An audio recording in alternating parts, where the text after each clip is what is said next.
It is the early morning of September 17th, 1861, in the small town of Liberty, Missouri. The streets are quiet, shrouded in a pre-dawn fog, but that silence is about to be broken by the heavy boots of a military march. Preparing to move out is United States Lieutenant Colonel John Scott. He commands a modest force of about 600 men, mostly volunteers from the 3rd Iowa Infantry, alongside a small contingent of Missouri Home Guards. They are operating in a severe strategic vacuum. Missouri's pro-Confederate governor has already fled the capital, and a large pro-Southern militia, commanded by former U.S. Senator David Rice Atchison, is marching to lay siege to the federal garrison at nearby Lexington. To reach Lexington, Atchison's men must cross the Missouri River at Blue Mills Landing, just south of Liberty. If Scott intercepts them and blocks the crossing, he starves the Lexington siege of crucial reinforcements. But reaching the river means navigating several miles of rugged Midwestern terrain. The land stretching between Liberty and the water is thick with dense timber, rolling hills, and deep, uneven ravines. Looking at this 1861 map, Scott's Union column must march south out of Liberty toward the riverbanks. Notice the snaking Missouri River. Control these river junctions between Liberty, Independence, and Lexington, and you control the flow of troops and supplies for the entire region. Scott's plan is based on this two-dimensional overhead view. On the ground, however, that line on the map descends into the dense timber and the hidden depressions of the river bottom land, details the ink on the paper cannot show. By noon, Scott's column begins its advance. They march according to strict formal military doctrine, 4 men wide, moving in a rigid column. Each soldier is weighed down by heavy percussion cap muskets and standard-issue gear, fighting muddy, uneven roads. Further slowing their progress is a single 6-pounder brass cannon. Hauling this piece of artillery down a narrow, rutted dirt path creates a massive logistical drag on the entire column. Ahead of them, Atchison's Missouri State Guard operates under entirely different rules. They are a loose collection of mostly new recruits without standard uniforms. Instead of military-issue muskets, many are armed with whatever they brought from home, hunting rifles and shotguns.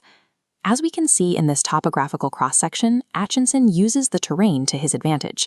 He positions his men in the heavy timber and ravines flanking the road leading to the landing. Specifically, he hides a large element of his troops within the sunken elevation of a dry slough, and dried-out creek bed acting as an invisible trench beside the road. Scott's men are fully visible and exposed on the open road. The State Guard occupies the blind spots created by the contours of the landscape itself.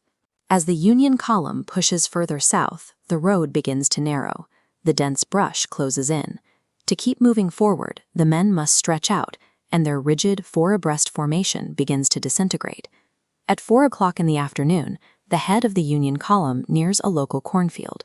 The woods are eerily quiet. Horses become skittish. Suddenly, a massive, deafening volley of gunfire erupts from the thick brush on both sides of the dirt road. In this tactical view, Union troops are boxed in by tree lines. Forming a wide firing line is physically impossible. They remain pinned in a single column as red firing arcs converge from hidden flanks. Scott's cannon fires twice before enemy crossfire renders it useless. The formal training of the 3rd Iowa means nothing here. The specific geography of Clay County has taken Scott's highly structured force and squeezed it into a fatal bottleneck. Pinned down and taking heavy fire from invisible positions, Scott realizes that victory is impossible on this ground. He issues the order to fall back, and the Union troops begin a slow, fighting withdrawal back up the narrow road. The Missourians follow for a short distance, firing from the cover of the woods, but they don't press a full assault. They don't need to. Their objective was simply to buy enough time for the rest of their forces to cross the river. Just before nightfall, Scott's battered troops stumble back into Liberty. With so many casualties, they are forced to commandeer Jewell Hall on the local William Jewell College campus, converting it into a makeshift field hospital. By initiating the retreat, Scott managed to save the remnant of his force from total destruction. But by blindly pushing his column into a geographic choke point, he completely failed his primary mission. This chart illustrates the brutal efficiency of a terrain-based ambush. The Union suffered 19 dead and roughly 80 wounded. The concealed Missouri State Guard lost only 3 men, with another 18 wounded. The lopsided casualty count was only the immediate effect. The tactical success of the ambush allowed Atchison to finalize his river crossing, moving his recruits toward Lexington while the Union was still trapped in the woods. Those fresh recruits marched directly to Lexington. They swelled Sterling Price's ranks, tightening the noose around the Federal garrison, which was forced to surrender just days later. The action at Blue Mills Landing exposed a harsh reality of the early Civil War in the West.